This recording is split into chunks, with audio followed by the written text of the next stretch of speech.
আসসালামু আলাইকুম এভরিওয়ান। আমরা আজকে জীববিজ্ঞান দ্বিতীয় পত্রের আমরা মানব শরীরতত্ত্বের যে অধ্যায়টা, এখানে যে রক্ত সংবহনের অধ্যায় সেটা নিয়ে আলোচনা করব। এই অধ্যায়ের এটা প্রথম ক্লাস। চলো আমরা শুরু করি। তো অধ্যায়ের নাম তোমরা দেখতেই পাচ্ছো, অধ্যায়ের নাম হইতেছে আহ, রক্ত এবং সঞ্চালন। অধ্যায়ের নাম রক্ত এবং সঞ্চালন। তো রক্ত এবং সঞ্চালন আসলে এটাকে আমরা রক্ত সঞ্চালন বা রক্ত সংবহন তন্ত্র হিসাবে আখ্যায়িত করি। এখন রক্ত সংবহন তন্ত্র, এই তন্ত্র কথাটাকে একটু ভালোভাবে বুঝতে হবে, ঠিক আছে? তো আমরা যেহেতু এখন ধারাবাহিকভাবে আমরা মানব শরীরতত্ত্বের বিভিন্ন তন্ত্র নিয়ে আলোচনা করব, তো সেখানে আমার মনে হয়েছে যে আগে তন্ত্র সম্পর্কে কিছু ধারণা দেওয়া উচিত। তো চলো আমরা তন্ত্র দিয়ে শুরু করি। নর্মালি দেখো, আমাদের গাঠনিক একক কি, আমাদের দেহের বা যে কোনো প্রাণীর দেহের গাঠনিক একক হইতেছে কোষ, ঠিক আছে না? এখন যখন একগুচ্ছ কোষ যখন একই জায়গা থেকে উৎপন্ন হয়, আবার একই ধরনের কাজ করে, তখন আমরা সেই একগুচ্ছ কোষকে বা কোষের সেই গুচ্ছটাকে বলি আমরা টিস্যু বা কলা। আমরা তখন এটাকে বলি টিস্যু বা কলা। আচ্ছা, এখন কিছু টিস্যু একসাথে মিলে কি তৈরি হয়? কিছু টিস্যু একসাথে মিলে যখন একই রকম কাজ করে, তখন সেটাকে আমরা কি বলি? তখন আমরা সেগুলো অঙ্গ বলি। তাহলে টিস্যু মিলে কি তৈরি হলো? অনেক রকম টিস্যু একসাথে মিলে কি তৈরি হলো? অঙ্গ। আচ্ছা, এখন কয়েকটা অঙ্গ একসাথে মিলে যেটা তৈরি হয় সেটাই হতেছে তন্ত্র। তাহলে আমরা পাইলাম আমাদের দেহের বা জীবের দেহের গাঠনিক একক হতেছে কোষ। কোষ যখন অনেকগুলো কোষ একই জায়গা থেকে উৎপন্ন হবে, একই ধরনের কাজকর্ম করে, তখন সেটাকে আমরা বলি টিস্যু বা কলা। এবং এই টিস্যু যখন একসাথে মিলে কোনো একটা স্ট্রাকচার তৈরি করে, তখন সেটাকে বলি অঙ্গ। এবং অনেক ধরনের অঙ্গ একসাথে মিলে তখন তৈরি করে কি? আলটিমেটলি তৈরি করে তন্ত্র। তো আমরা আজকে হইতেছে মানব শরীরতত্ত্বের যে অধ্যায়টা পড়তেছি সেটা হচ্ছে রক্ত সংবহন তন্ত্র। তো এই তন্ত্রের ধারণাটা এই জন্য আমি দিয়ে রাখলাম। তো আমরা প্রথম যে আমাদের টপিক ছিল আজকে, যে তন্ত্রের ধারণা, এটা আমরা শেষ করছি।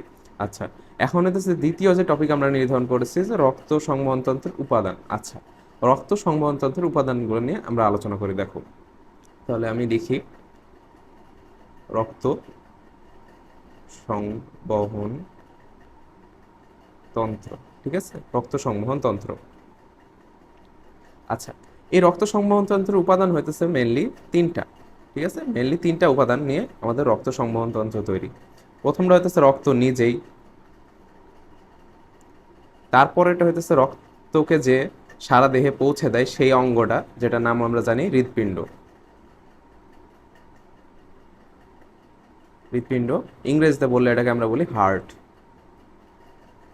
আচ্ছা, আর সারা দেহে রক্ত যেই পথের মাধ্যমে পৌঁছায়, বা যে পথগুলো রক্তকে সারা দেহে পৌঁছে দেয় হৃৎপিণ্ড থেকে, সেই পথগুলোকে বলে আমরা রক্তবাহিকা। এক সহজ ভাষায় বলতে গেলে শিরা, উপশিরা, ধমনী, এইগুলোকে বুঝি রক্তবাহিকা। আচ্ছা, তো এই হলো আমাদের রক্ত সংবহন তন্ত্রের উপাদান। তাহলে আমাদের রক্ত সংবহন তন্ত্র যেটা, রক্ত সংবহন তন্ত্রের উপাদান হইতেছে তিনটা। একটা হইতেছে রক্ত নিজে, তারপর রক্তকে যে সারা দেহে পৌঁছে দেয় সেই হৃৎপিণ্ড, এবং সারা দেহে যেই পথগুলোর মাধ্যমে রক্ত পৌঁছাবে সেই রক্তবাহিকা, যেগুলো হইতেছে শিরা, উপশিরা, ধমনী, তারপর হইতেছে কি কৈশিক জালিকা, এইগুলো হইতেছে আমাদের রক্তবাহিকার মধ্যে পড়ে। আচ্ছা, তাহলে আমাদের দ্বিতীয় যে টপিক ছিল আজকে, রক্ত সংবহনতন্ত্রের উপাদান, এটা আমরা পড়ে ফেললাম। এবার চলো আলোচনা করি হইতেছে আমাদের রক্ত সংবহনতন্ত্রের প্রথম যে উপাদান আমরা বলছি রক্ত, তাকে নিয়ে আজকের ক্লাসে মেন আলোচনা। ঠিক আছে, তো চলো আমরা রক্ত নিয়ে আলোচনা শুরু করি। তো রক্ত নিয়ে আলোচনা করার পূর্বে আমি তোমাদের আরেকটা মানে খুব বেসিক কনসেপ্ট দিয়ে রাখি, যেটা তোমাদের সারা জীবন কাজে লাগবে। সেটা হইতেছে আমাদের দেহে, মানব দেহে মৌলিক টিস্যু আছে চার প্রকার।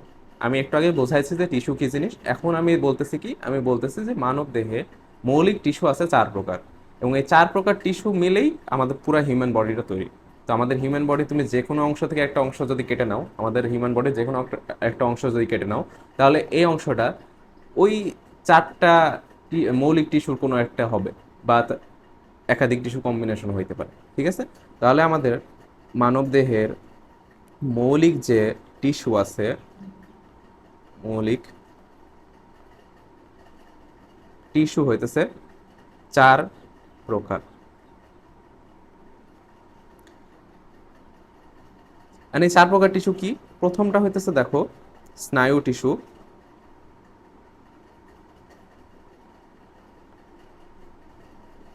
দ্বিতীয়টা হইতেছে আমাদের পেশি টিস্যু,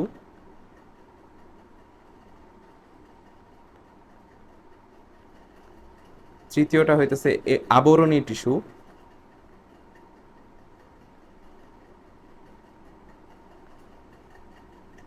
এবং চতুর্থটা হইতেছে আমাদের যোজক টিস্যু।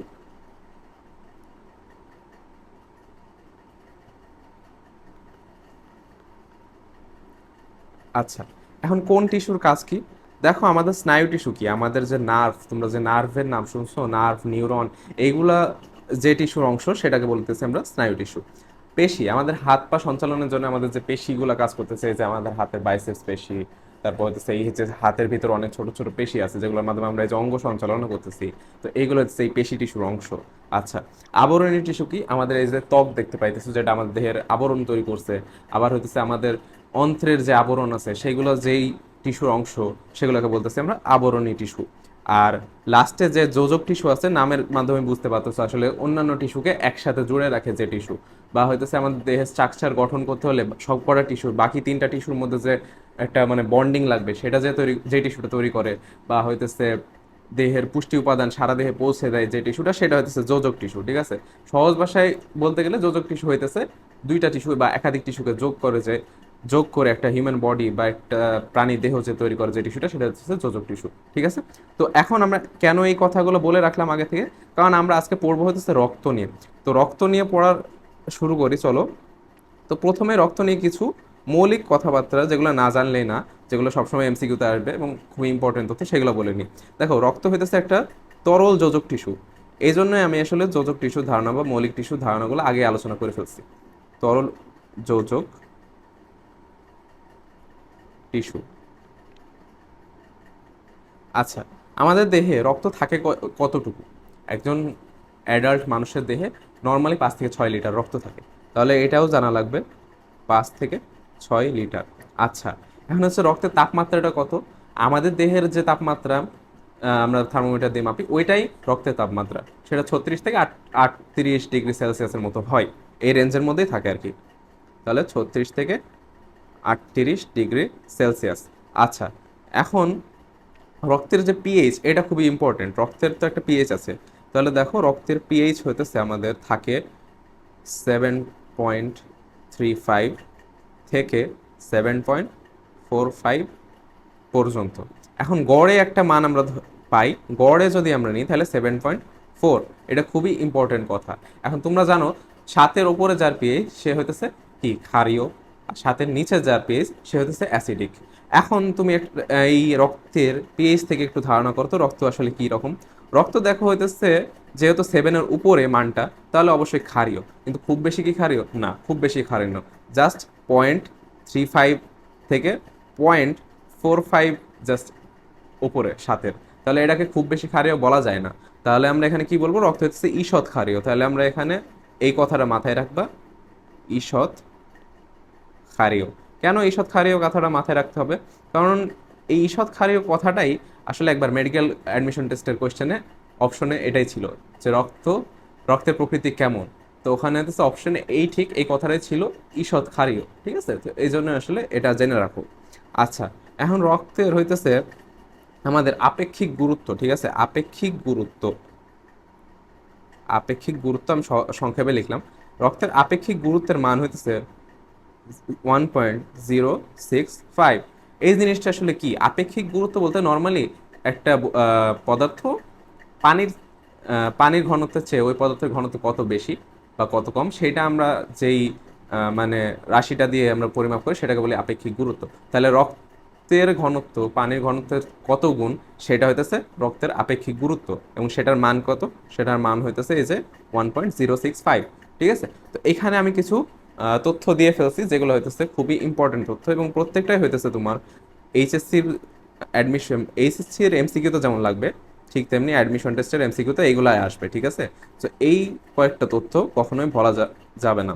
আচ্ছা, এখন রক্ত রক্তের উপাদানগুলো কি কি, আমরা এখন জানবো যে রক্তের উপাদানগুলো কি কি। এতক্ষণ আমরা জানলাম রক্ত সম্পর্কে কিছু বেসিক কথাবার্তা, এখন আমরা জানবো যে রক্তের উপাদান কি কি আছে। তো রক্ত, এটার মেনলি 3টা উপাদান আছে। ঠিক আছে, সরি, রক্তের মেন উপাদান হইতেছে আসলে দুইটা, আমি একটু স্লিপ অফ টাং হয়ে গেছে। এটা হচ্ছে কি, একটা হচ্ছে রক্ত কণিকা, আচ্ছা, আর হইতেছে রক্ত রস। তাহলে হইতেছে রক্ত দুইটা উপাদান নিয়ে তৈরি, একটা হচ্ছে রক্তকণিকা, একটা হচ্ছে রক্ত রস বা রক্তের তরল অংশ। তো রক্ত রস বা রক্তের তরল অংশের একটা হইতেছে ইংরেজি নাম আছে, নামটা জানা লাগবে তোমাদের, সেটা হচ্ছে প্লাজমা। ঠিক আছে, তাহলে রক্তরসের যে ইংরেজিতে আমরা বলি এটাকে বলি প্লাজমা। এবং প্লাজমা এর যে কালার, এই কালারটাও তোমাদের জেনে রাখা লাগবে। এই কালারটা হইতেছে হলুদ কালারের, মানে রক্তরসের কালার হইতেছে হলুদ। সো এই জন্য আমি দেখো এখানে হাইলাইট করে হলুদ কালার দিয়ে ফেলছি। তাহলে রক্তরসের কালার কি, ইয়েলো বা হলুদ। এটা খুবই ইম্পর্টেন্ট একটা এমসিকিউ, এটা মাথায় রাখবা। আচ্ছা, এখন রক্তের মধ্যে কতটুকু রক্তকণিকা থাকে আর কতটুকু রক্ত রস থাকে বা প্লাজমা থাকে, এইটা তোমাদের একটু জানা লাগবে। তো এটা জানানোর জন্য আমি তোমাদের কিছু ছবি দেখাই, ঠিক আছে? আচ্ছা দেখো,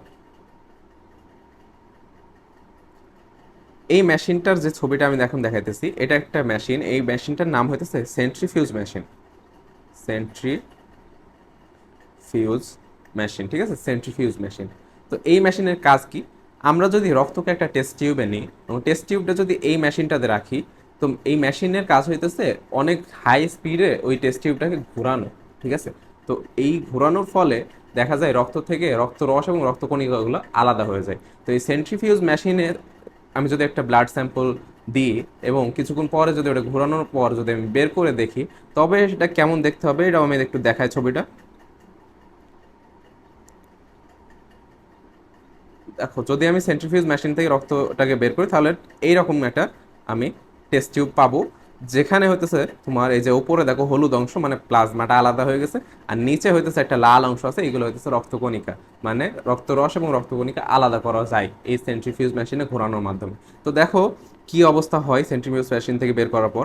দেখো 55% থাকে রক্তের মধ্যে, 55% থাকে হইতেছে তোমার প্লাজমা বা রক্তরস। তো সেটা হইতেছে আমাদের উপরের দিকে ভেসে ওঠে।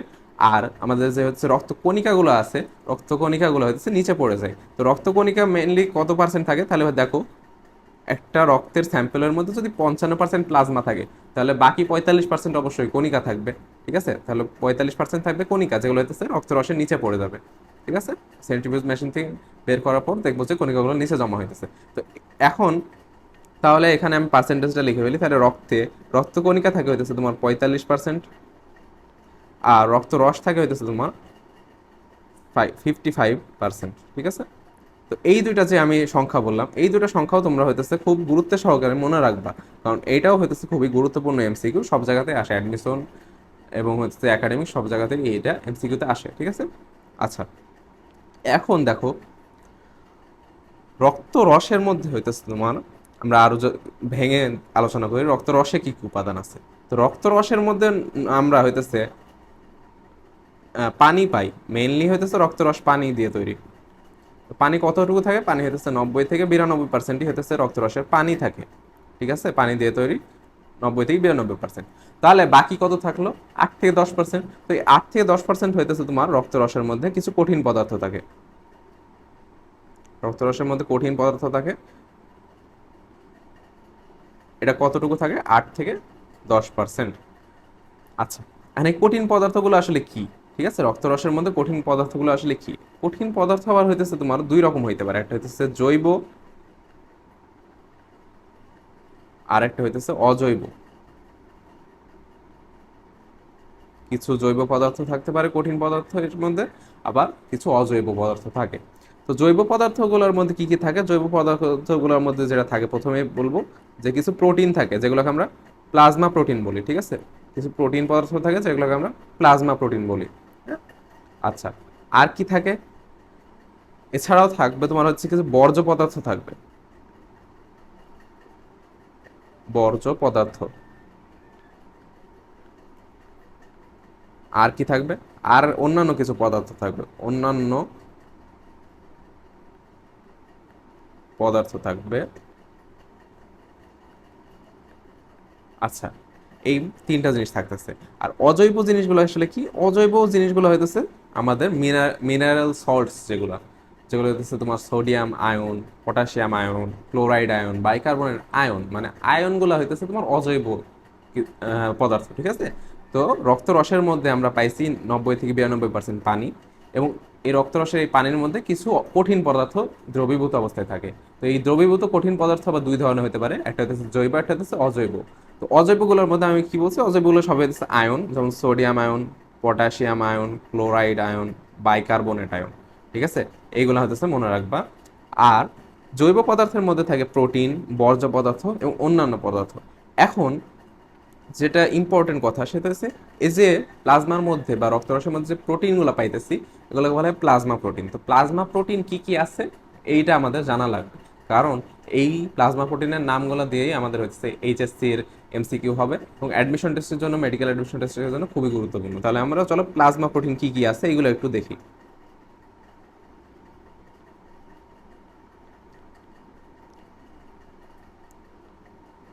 প্লাজমা প্রোটিন, তো প্লাজমা প্রোটিন মেইনলি থাকে হতেছে চারটা, ঠিক আছে। তো প্রথমে হতেছে অ্যালবিউমিন, অ্যালবিউমিন। দুই নম্বরটা হতেছে গ্লোবিউলিন। তিন নম্বরটা হইতেছে প্রোথ্রম্বিন।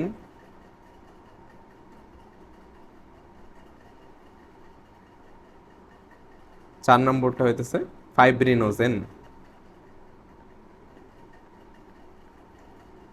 এই চারটা প্লাজমা প্রোটিন আমাদের রক্তরসে থাকে, এবং এই চারটা প্লাজমা প্রোটিনের নাম খুবই খুবই ইম্পর্টেন্ট। সো এইটা হইতেছে তোমাদের মনে রাখা লাগবে যে কি কি নাম: অ্যালবিউমিন, গ্লোবিউলিন, প্রোথ্রম্বিন, ফাইব্রিনোজেন। আমি আবারও বলতেছি, এগুলো থেকে অ্যাডমিশন টেস্টের কোয়েশ্চেন হয়, এবং এইচএসসি তেও এমসিকিউর জন্য ইম্পর্টেন্ট। আচ্ছা, এখন হইতেছে আমরা তাহলে প্রোটিনের মধ্যে কি কি আছে এটা জানলাম, এখন বর্জ্য পদার্থের মধ্যে কি কি পাওয়া যায় এটাও জানা লাগবে। এইগুলোও হইতেছে তোমাদের অ্যাডমিশন টেস্ট এবং হইতেছে এইচএসসির এমসিকিউ। তাহলে বর্জ্য পদার্থের মধ্যে কি কি আছে এটা একটু দেখি।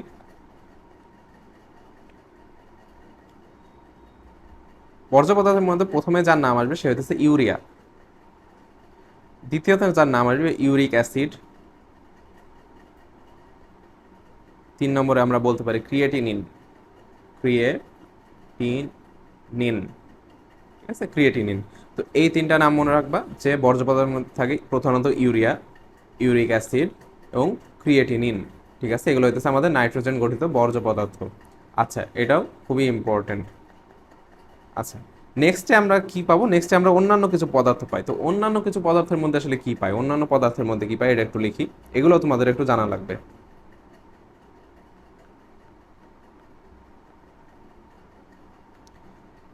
অন্যান্য পদার্থ, তো অন্যান্য পদার্থের মধ্যে কিছু হইতেছে রঞ্জক পদার্থ পাই।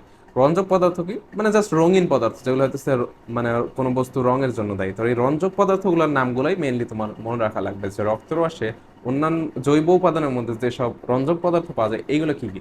তো রঞ্জক পদার্থ, হ্যাঁ, রঞ্জক। এই রঞ্জকের মধ্যে আমরা পাই হইতেছে তোমার বিলিরুবিন, ক্যারোটিন আর বিলিভার্ডিন।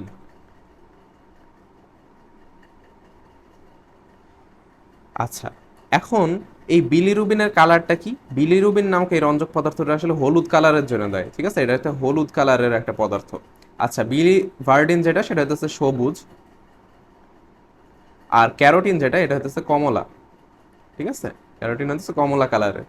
এখন একটা এক্সট্রা তথ্য যেটা দিয়ে রাখি, যেটা তোমাদের হইতেছে হয়তো বা লাগবে না, বাট বেসিক্স যেহেতু তোমাদের বুঝাইতেছে আমি বেসিক থেকে, তো এটা বলে রাখি। তো এই বিলিভার্ডিন যে পদার্থটা, এই বিলিভার্ডিন পদার্থটা থেকে মেনলি হচ্ছে এই বিলিরুবিনটা পরবর্তীতে তৈরি হয়, ঠিক আছে। এই বিলিভার্ডিন থেকে মেনলি বিলিরুবিনটা তৈরি হয়, এবং এই বিলিরুবিন যখন হইতেছে আমাদের দেহে খুব বেশি পরিমাণে জমা হয়ে যায়, দেহ থেকে যখন বেরোইতে পারে না, তখন আমাদের একটা অবস্থা তৈরি হয় যেটাকে আমরা জন্ডিস নামে চিনি, ঠিক আছে। তাহলে বিলিরুবিন যদি বেশি হয়ে যায়, কোনো কারণে যদি অনেক বেশি হয়ে যায় বিলিরুবিনের পরিমাণটা আমাদের দেহে, তাহলে সেই অবস্থাকে আমরা বলি জন্ডিস, ঠিক আছে। এই জন্ডিস হলে কি হয়, যে দেখো যেহেতু বিলিরুবিনের কালারটা হলুদ, এটা যদি বেশি বেশি আমাদের দেহে জমতে থাকে, তাহলে আমাদের দেহের কালারটা কি হয়ে যাবে, হলুদ হয়ে যাবে। তখন আমাদের হাতের যে তালু এটা হলুদ দেখাবে, আমাদের হচ্ছে চোখ হলুদ হয়ে যাবে। তো এই অবস্থাকে আমরা কি বলি, এই অবস্থাকে আমরা বলি জন্ডিস। আচ্ছা, তো এই ছিল আমাদের মোটামুটি গ্রসলি আমরা হইতেছে রক্ত রসের উপাদানগুলো। আর আমরা যেটা বাদ দিয়ে এসেছি সেটা হচ্ছে রক্তকণিকা। তো রক্তকণিকা, আমাদের রক্তে রক্তকণিকা পাওয়া যায় মেনলি তিন ধরনের, একটা হচ্ছে লোহিত রক্তকণিকা, একটা হচ্ছে শ্বেত রক্তকণিকা, আর একটা হচ্ছে অনুচক্রিকা।